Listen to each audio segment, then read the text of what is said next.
Oke, selamat siang teman-teman. Assalamualaikum warahmatullahi wabarakatuh. Waalaikumsalam. Waalaikumsalam warahmatullahi wabarakatuh. Ya, hari ini kita akan belajar trigger kembali. Nah, untuk teman-teman yang mungkin teman-teman udah ngecek di kelas sebelah, boleh ya cek-cek ke kelas sebelah yang di learning. Materinya merge kalau nggak salah. Kemudian saya cek memang di MySQL itu memang nggak ada fungsi merge seperti itu.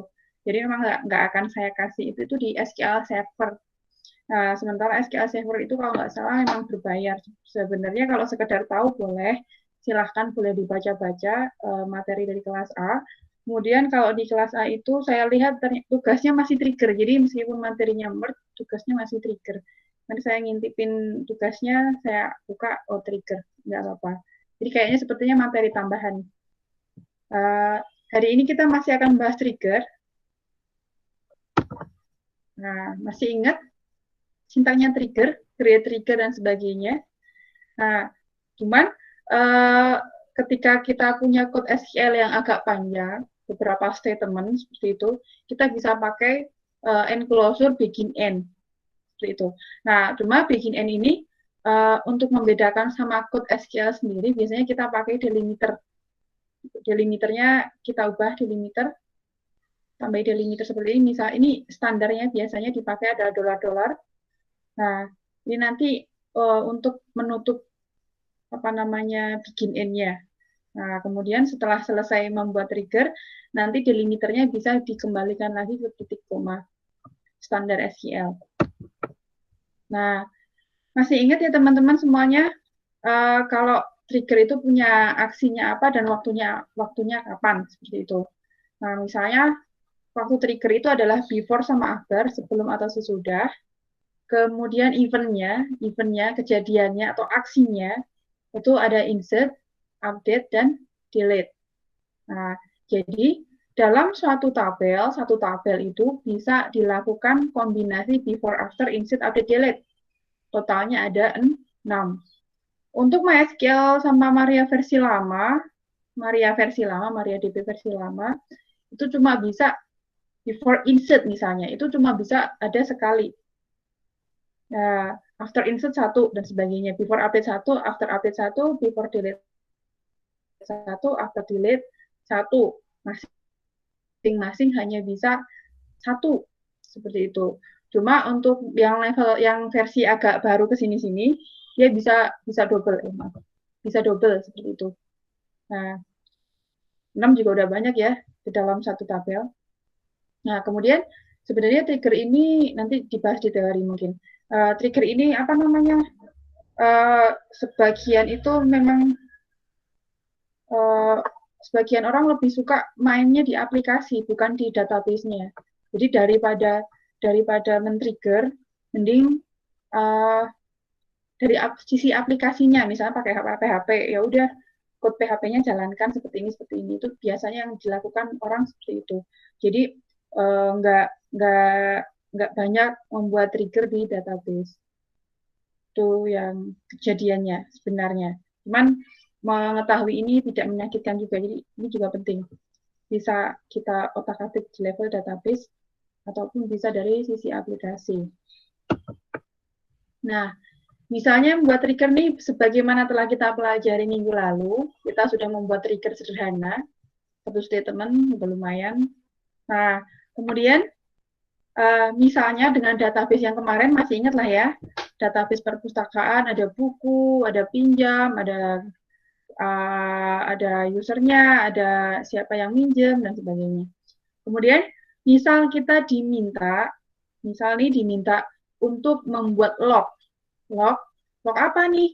Setiap ada perubahan pada tabel buku. Nah, untuk merecord semua aktivitas perubahan yang dilakukan. Nah, biasanya untuk menghindari hal-hal yang tidak diinginkan, jadi bukti, terus laporan, dan sebagainya. Macam-macam fungsinya. Jadi, seperti kamu punya mainan apa, kalau kita browsing dan sebagainya kan semuanya punya log. Nah, harapannya segala hal yang kita lakukan ke database atau table itu juga ada lognya, seperti itu. Nah, ini misalnya kita akan membuat log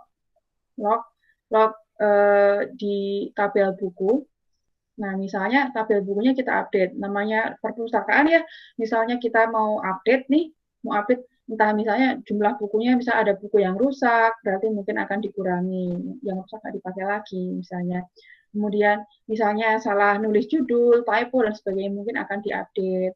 Kemudian pokoknya banyak hal seperti itu. Mungkin ada kesalahan, namanya input manusia ya, sering terjadi salah. Nah, tetap kita akan simpan ke dalam log. Bisa juga hal-hal seperti itu untuk menghindari hal-hal yang tidak diinginkan. Maksudnya gimana?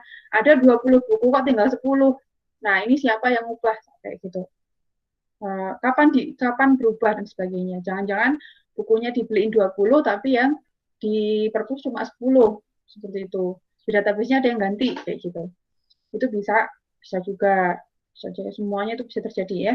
Jadi misalnya nih kita mau membuat table log buku nih. Nah, kita mau kasih ID-nya dulu, ID log buku supaya gampang, auto increment saja, auto increment. Kemudian kita simpan semua yang mungkin diubah dari tabel buku. Ada ID buku, lama baru, sebelumnya gimana, setelah diupdate gimana, judulnya, pengarangnya lama baru, penerbit lama baru, tahun terbit lama dan baru, nomor rak misalnya pindah rak. Nanti nggak jadi rak yang lama kapan? Kan makanya butuh log. Nah, rak lama, rak barunya mana, kemudian jumlah buku lamanya, misalnya jumlah buku barunya berapa. Misal terjadi update. Kemudian kalau mau cek aksinya juga itu sebenarnya apakah diupdate, apakah ada yang mendelete, bukunya menghilang semuanya dan sebagainya, atau seperti apa. Kemudian kapan dilakukan perubahan, bisa juga nanti ketika sudah pakai level aplikasi, kan ada user-user ya, nanti bisa ditambahin juga usernya siapa yang atas nama siapa aplikasinya itu dibuka seperti itu. Misalnya petugas administrasi atau siapa.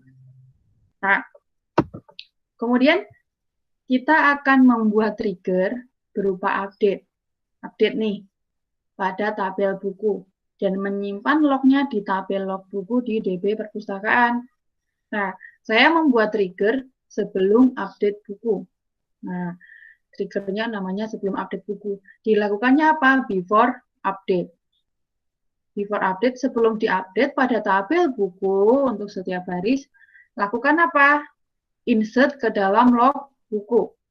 Nah, set ID buku lamanya adalah ID yang lama, kemudian ID buku barunya adalah ID buku yang baru.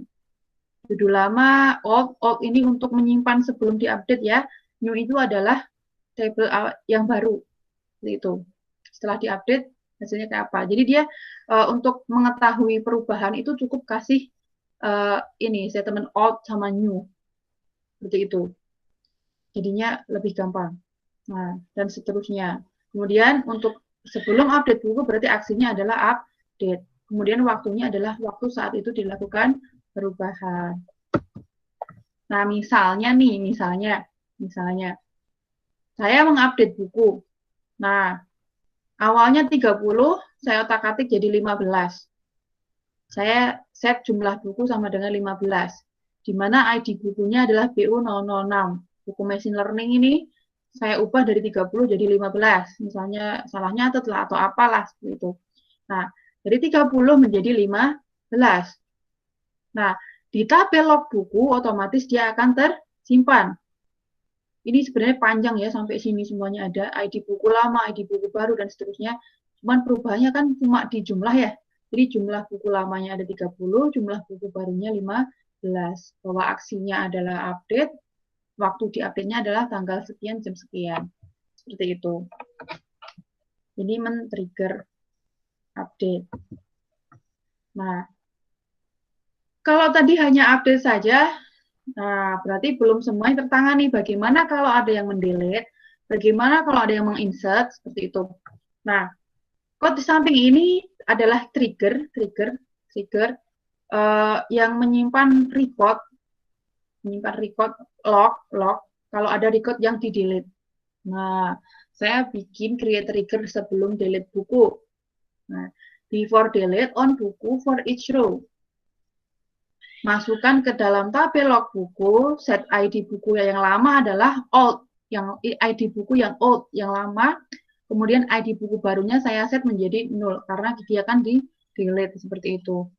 Nah, dan seterusnya, aksinya adalah delete, waktunya adalah now, seperti itu.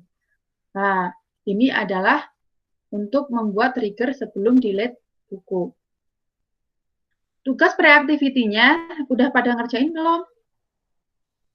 Belum, Bu. Belum. Ya, nggak apa-apa.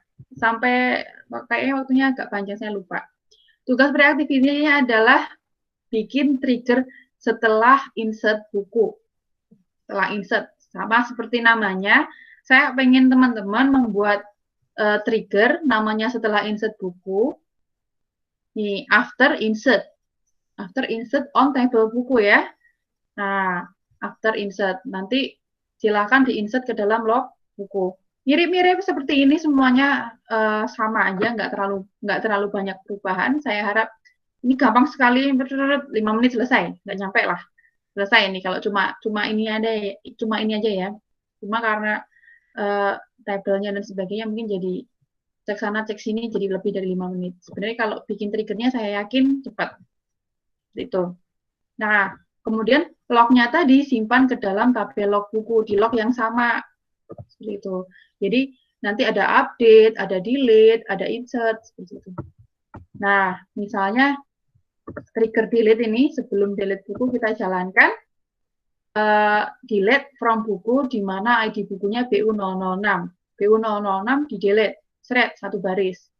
Nah, jadi buku machine learning-nya hilang. Tadi udah diupdate dari 30 jadi 15. Sekarang hilang. Nah, sekarang hilang. Karena udah hilang, oke. Dia akan masuk ke log buku. Nah, ini saya potong di sini. Jumlah buku lamanya misalnya sebelumnya 15, jumlah buku barunya 0. Karena saya tadi set 0. Nah, nggak ada, karena aksinya adalah men-delete. Suka-suka sih ini. Nah, waktunya kapan juga tersimpan. Seperti itu. Ini untuk men-trigger delete. Aksi delete, event delete. Nah, kemudian contoh lainnya. Ingat ya, contoh ini adalah sekedar contoh untuk keperluan pendidikan. Ini tidak menggambarkan kejadian sebenarnya real di lapangan, karena di lapangan biasanya lebih kompleks. Seperti itu, jadi biasanya akan tetap terjadi perbedaan.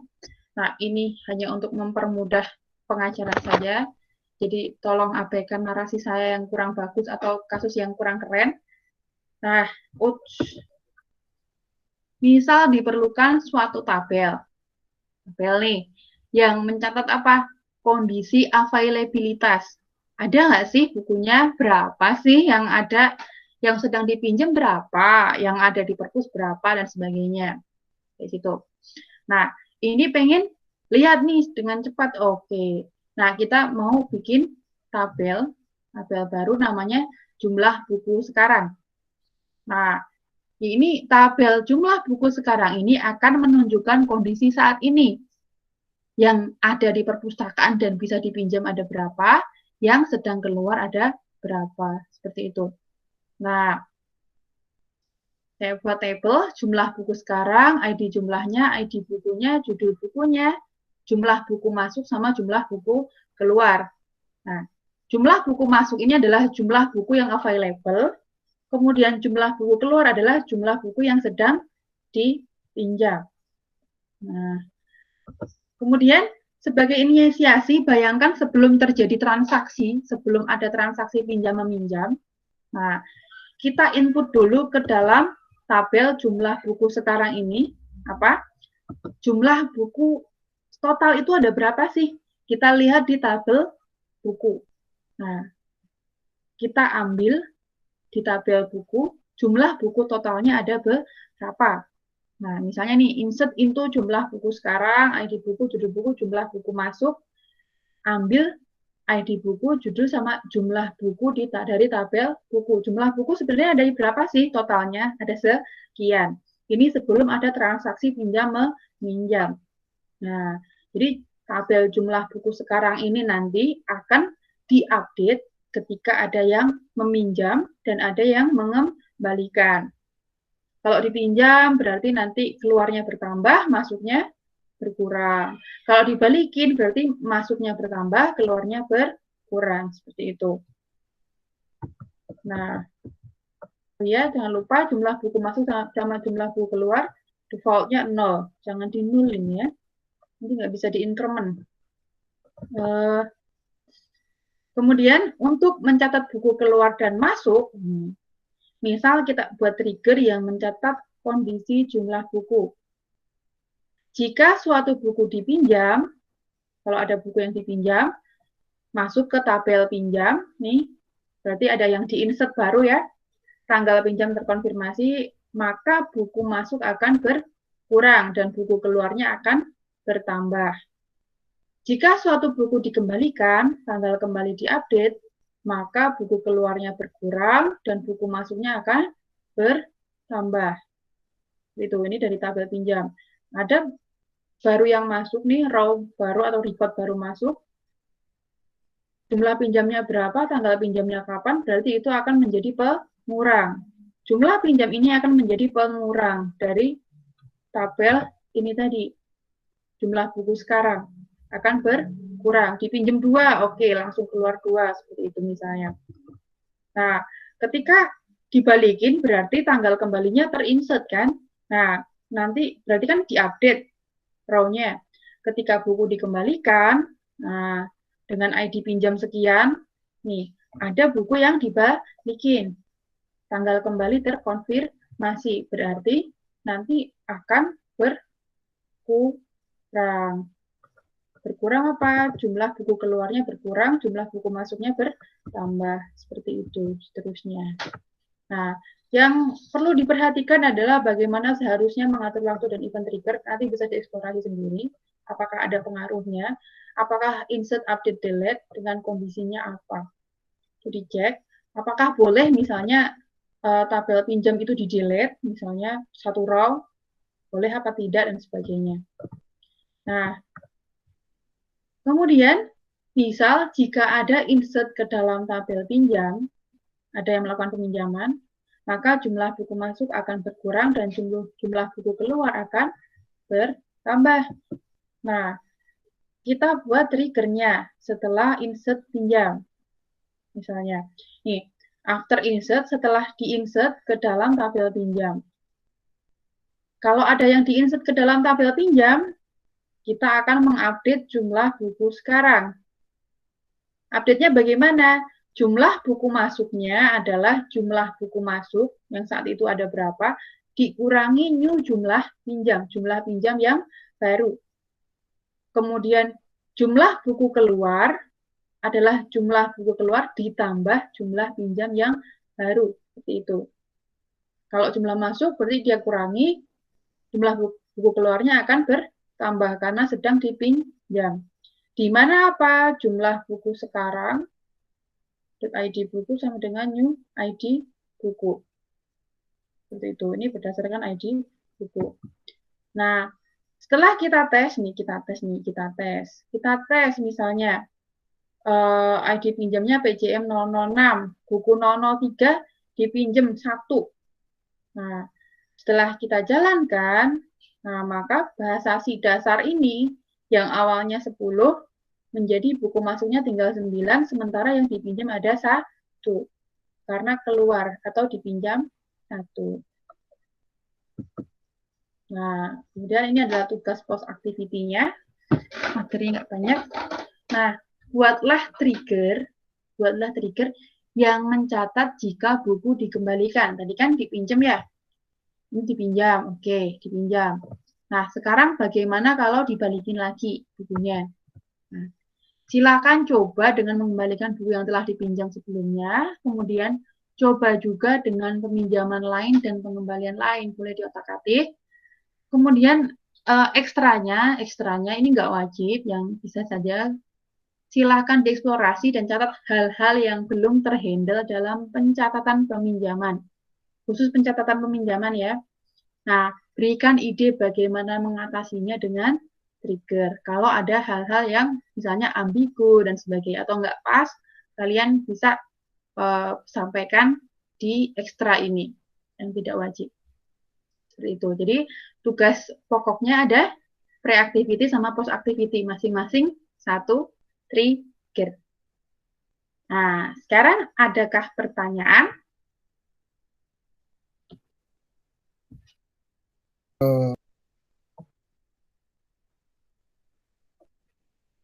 Ya? Bu, kalau di CMD itu bisa kan Bu ya? Apa? Yang tadi itu yang N. Bisa. Apa sih namanya? Bisa.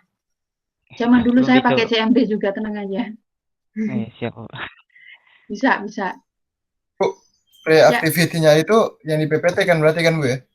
Iya, dan di sana juga saya kopas doang kok. Oke Bu, saya ikutan kopas juga deh. Nggak, maksudnya ini loh, tulisan kan di di apa namanya, di dalam pre-activity kan saya tulis ini, saya copy paste maksudnya soalnya ini saya kopas. Insya Allah sama. Bu, mau tanya lagi dong Bu, masih bingung Bu, delimiter tuh gimana Bu maksudnya? Delimiter ini loh, buat mengakhiri statement, tapi untuk yang trigger ini, di begin end ini loh, begin end. Memperhatikan di sini ada dolar-dolar ya. Nah, ini adalah untuk mengakhiri statement di dalam trigger. Tapi kalau untuk statement SQL-nya harapannya juga tetap titik koma sih. Seperti itu. Nah, untuk membedakan, gimana sih? Untuk membedakan mengakhiri statement dalam trigger dengan statement SQL-nya gimana? Googling deh, loh. Saya bahasanya agak berlibat. Nah, googlingnya apa? Mengapa menggunakan delimiter dalam trigger? Nah, ini apa ini? Saya sebut nih. Pada saat kita mendefinisikan dan sebagainya akan muncul problem penggunaan titik koma. Nih, pada statement SQL yang merupakan bagian dari objek tersebut. Nih. Nah, karena MySQL secara default menganggap titik koma sebagai delimiter, pembatas dari suatu statement. Nah, akhirnya pembuatan objek yang punya beberapa statement tidak akan berjalan sempurna karena berhenti di tengah jalan. Nah, makanya solusinya adalah apa? Menggunakan delimiter selain tanda titik koma. Nih, ada yang pakai garis lurus ini, ada yang pakai dolar dan sebagainya, macam-macam penggunaannya. Sangat sederhana, sebelum mendefinisikan objek, kita pakai statement delimiter ini dulu. Nanti kalau sudah selesai, baru dibalikin lagi. Seperti itu. Berarti delimiter itu bisa masukin banyak titik koma di dalam satu tempat gitu apa gimana sih maksudnya? Titik komanya 2 kali dan sebagainya. Silakan aja buat mainan ya. Buat mainan. Iya, dulu saya juga buat mainan kayak gitu. Jadi nanti inget ya, tapi balikin lagi. Ini dibalikin lagi, delimiternya titik koma lagi. Nanti kalau enggak suka kalau bikin statement SQL berikutnya suka error. Jangan lupa ini dibalikin lagi. Saya masih ingat banget itu zaman saya kuliah S1, suka lupa. Salah di mana, perasaan nggak ada yang salah, saya bolak-balik, ternyata saya lupa balikin delimiter titik koma. Oke. Bu. Zaman dulu. Ya. Berarti delimiter ini dipakainya supaya nggak usah. Jadi habis kalau berarti nggak boleh kayak nggak selesain satu aja gitu ya. Berarti kayak trigger habis itu langsung insert gitu ya, Bu. Ya, itu tadi untuk membedakan kan ini kan dia create sama insert di tempat yang sama itu. Berarti dia bisa melakukan 2 komen dalam satu tempat dong, Bu, delimiter tuh, Bu. Ya nggak sih, Bu? Bisa banyak. Bisa banyak ya, Bu? Bisa banyak. Misalnya di sini insert into ini kan. Kamu sini tambahin lagi, misalnya insert juga ke tabel yang lain tuh bisa. Bisa kayak contohnya create abis itu insert di yang sama itu nggak apa-apa, Bu, gitu. Maksudnya di ini yang sama di dalam begin end. Iya. Di dalam trigger yang sama. Iya. Maksudnya ini saya masih bingung gitu delimiter itu. Jadi gini loh, misalnya ini kan misalnya nih contoh yang di web ini ya. Ini kan ada begin end, kemudian ini ada insert gitu kan. Insert values ini. Nah, misalnya ini kamu tambah lagi, itu bisa. Tapi kan pemisah, misalnya insert ini ke tabel, misalnya tabel A, kamu mau insert juga ke tabel B. Seperti itu. Nah, pemisah antar insert itu kan titik koma, seperti itu. Clear? Halo? Iya, Bu. Nah, ini kan dianggapnya kan satu statement kan, insert ke dalam value sekian. Nah, itu adalah satu statement. Kalau nambah lagi, insert yang lain dan sebagainya, entah pakai tabel yang lain dan sebagainya. Jadi satu trigger tapi action-nya banyak kayak gitu. Delimiter itu cuman bisa berlaku di trigger doang gitu ya, Bu? Enggak. Oh. Nih, stored prosedur, function dan sebagainya. Jadi supaya nggak didetek sebagai akhir dari trigger gitu istilahnya. Nah, takutnya kalau kita gimana ya? Pokoknya supaya nggak keputus, jadi dianggapnya ini udahan. Padahal di sini masih lanjut lagi gitu, insert lagi dan sebagainya gitu. Jadi makanya dibutuhkan suatu delimiter. Jadi apa ya? Penanda berhentinya itu dibedain gitu. Ini adalah function, ini adalah trigger atau prosedur. Terserah mana aja boleh. Nah, ini diawali ini berakhirnya pakai delimiter ini misalnya. Nih, berakhir seperti ini. Tapi di dalam trigger itu kan ada statement SQL-nya ya. Nah, itu tetap pakai titik koma seperti itu. Ini juga tetap pakai titik koma. Insert ke dalam ini set dan sebagainya. Ini adalah satu paket. Nah, kalau ada paket lain bagaimana? Insert lagi atau dan sebagainya, atau mengupdate tabel lain dan sebagainya, itu bisa seperti itu. Jadi beberapa itu boleh. Nah, tapi ini tadi kita tentukan bahwa ini tadi delimiternya ini akan mengakhiri apa? Satu trigger ini akan berhenti, atau satu function atau satu prosedur diakhiri pakai delimiter itu tandanya, bukan titik koma lagi kayak gitu istilahnya. Nah, kemudian setelah itu selesai function, prosedur, trigger dan sebagainya itu balikin lagi delimiternya menjadi biasanya. Itu. Jadi untuk membedakan antara itu function, prosedur, trigger dan sebagainya, atau itu sekedar satu baris statement gitu. Halo? Iya, Bu. Ngerti, Bu. Nah, kira-kira gitu ya, Mas ya. Penjelasan saya kurang bagus pasti. Kalau ada teman-teman yang bisa menceritakan dengan bahasa yang lebih indah,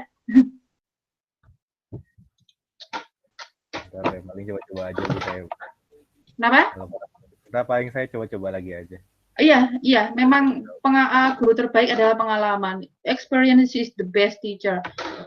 Kamu nggak akan lupa ketika kamu mencoba, tapi kalau cuma dikasih tahu bla bla bla bla kayak saya ini, nanti sebentar juga hilang. Seperti itu. Memang saya ingat sampai sekarang pun gara-gara pengalaman sendiri kayak gitu. Intinya dulu terjadi seperti ini pas waktu ngerjain praktikum. Itu keinget saya bahwa saya lupa ngasih delimiter balik ini. Nggak saya balikin lagi, habis itu error terus. Saya stres sampai saya tutup, reset dan sebagainya, suka kayak gitu. Ternyata cuma gara-gara lupa balikin delimiter. Itu yang terjadi. Itu nggak bakal lupa. Makanya habis itu saya lebih aware lagi. Ada lagi? Bu, Ya. dalam delimiter bisa hanya satu trigger atau banyak? Maksudnya? Kan delimiter awal create trigger. Nah, sampai ini nanti create trigger lagi. Ya udah coba aja. Belum di end. Ya jangan.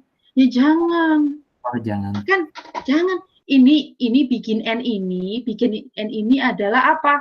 Aksi dalam satu trigger. Ini loh bikin sampai N. Kalau triggernya beda ya harus di N, nanti error lah. Oh iya, kalau udah sampai N, nah terus create trigger lagi, nanti delimiternya. Oh gitu. Iya gitu. Ya, coba silahkan dicoba lagi.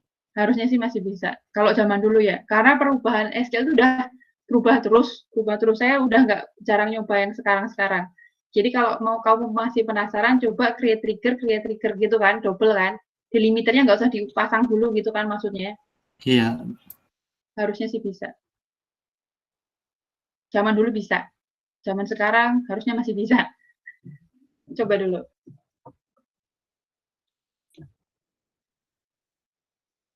Ada lagi?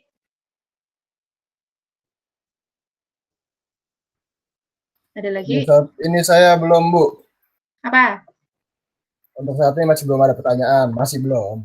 Masih belum. Alhamdulillah. Sebenarnya itu tadi paling pas adalah kamu utak-utik sendiri. Nanti baru nemu masalah, nanti biasanya sama Mbak Google selesai. Ya, biasa sih gitu. Ada lagi?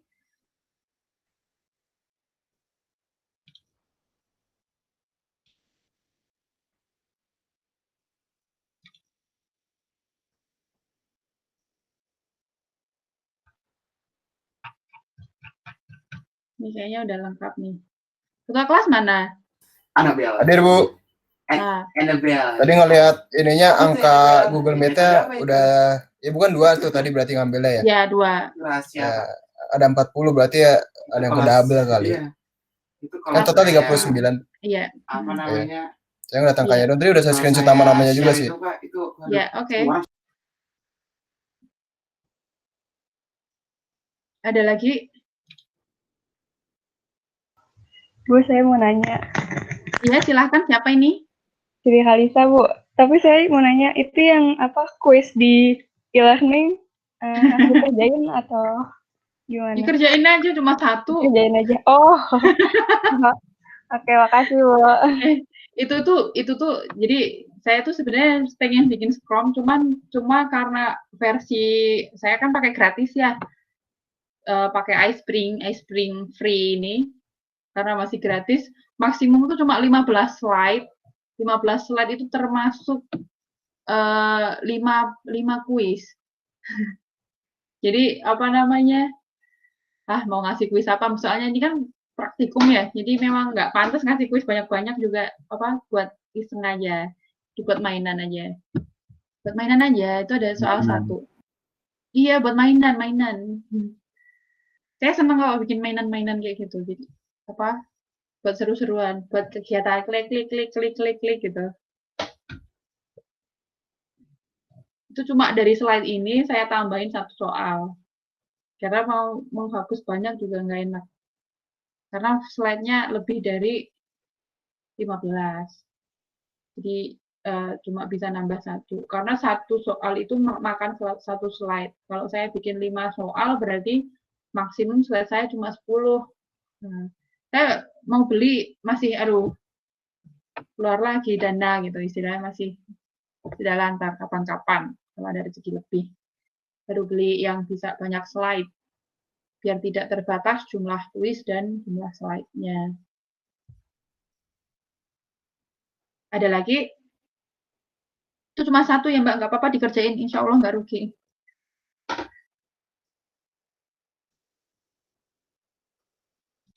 Ada lagi? Halo? Sepertinya tidak, Bu. Oh, sepertinya tidak. Tidak. Baiklah, kalau tidak ada saya akhiri. Saya harap teman-teman bisa langsung mengerjakan. Waktunya yang tersisa itu untuk benar-benar praktikum seperti itu. Insya Allah selesai. Sebelum waktunya masih 1 jam ya. Kurang dari 1 jam. Tapi insya Allah selesai itu. Jadi kamu nggak punya tanggungan lagi meskipun deadline masih lama. Meskipun deadline masih lama, saya harap teman-teman bisa langsung ngerjain. Jadi nggak punya tanggungan. Anggaplah nggak ada PR kayak gitu. Jadi memang anggaplah seperti praktikum di ruangan, jamnya habis, kerjanya juga selesai, gitu harapannya. Nah, mungkin karena tidak ada lagi, saya akhiri. Saya juga mau berangkat ke kampus, ada rapat nanti sampai jam 7 malam. Saya akhiri pertemuan kita pada siang hari ini. Semoga bermanfaat. Assalamualaikum warahmatullahi wabarakatuh. Mohon jangan live dulu. Waalaikumsalam. Saya foto sebentar. Saya SS sebentar. Saya screenshot sebentar. Layoutnya udah 49. Oh, sudah. Oke. Saya screenshot. 1, 2, 3 print screen. Ctrl C. Bentar, saya paste dulu. Kalau langsung save suka lemot banget. Kemudian sekali lagi 1, 2, 3 print screen. Ctrl C, saya paste dulu.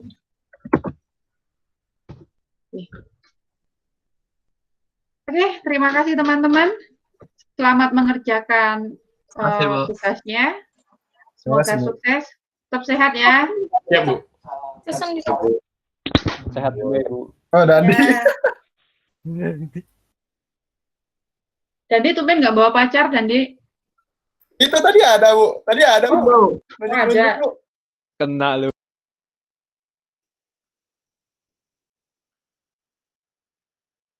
Ya, silakan meninggalkan tempat, boleh ditutup Terima kasih, saja. Bu. Bu, terima kasih, Bu. Ya, Terima kasih, Bu. ya, sama-sama. Banyak, Bu. Dandi. Terima kasih, Bu. Terima kasih, Bu. Ya, sama-sama. Makasih, Bu. Terima kasih, Bu. Sama-sama.